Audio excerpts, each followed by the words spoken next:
રાજકોટમાં 150 foot road પાસે બિલ્ડિંગની આગમાં ગુનો દાખલ કરવામાં આવ્યો છે। બે અલગ અલગ કંપનીના 3 ડિલિવરી બોયના મૃત્યુ થયાનું પોલીસનું નિવેદન છે। અજય મકવાણા સ્વિગી, કલ્પેશ લેવા તથા મયુર લેવા બ્લિંકિટમાં કામ કરતા હતા।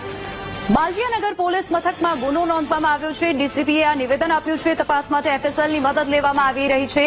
આ સાથે જ 30થી વધુ લોકોને ફાયર વિભાગે બચાવી લીધા છે।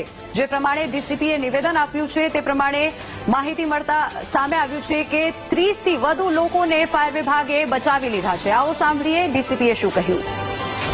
4 પૈકી 3ના ડેથ નીપજેલા અને એક જે બેન હતા 15 વર્ષના જે હાઉસકીપિંગનું કામ કરતા હતા ત્યાં એ અત્યારે સારવાર હેઠળ છે અને આઉટ ઓફ ડેન્જર છે।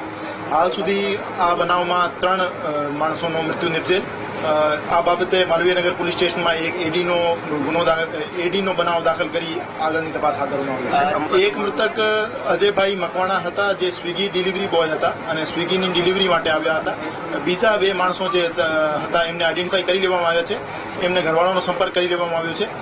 પ્રથમ દ્રષ્ટિએ એવું જાણવા મળ્યું છે કે એમ્બ્યુલન્સ ડ્રાઈવર હતા અને ત્યાં બિલ્ડિંગમાં શેના માટે આવ્યા હતા એના બાબતે તપાસ કરવામાં આવશે। એડીની તપાસ દરમિયાન બિલ્ડિંગ યુઝ સર્ટિફિકેટ, એમના પાસે ફાયર એનઓસી હતી કે કેમ, એમના પાસે કન્સ્ટ્રક્શન ટાઈમે તમામ સેફટી નોર્મ્સ ફોલો થયા હતા કે કેમ, આ બાબતે ગહેનતાપૂર્વક તપાસ કરવામાં આવશે અને જવાબદાર વિરુદ્ધ કાર્યવાહી પણ કરવામાં આવશે।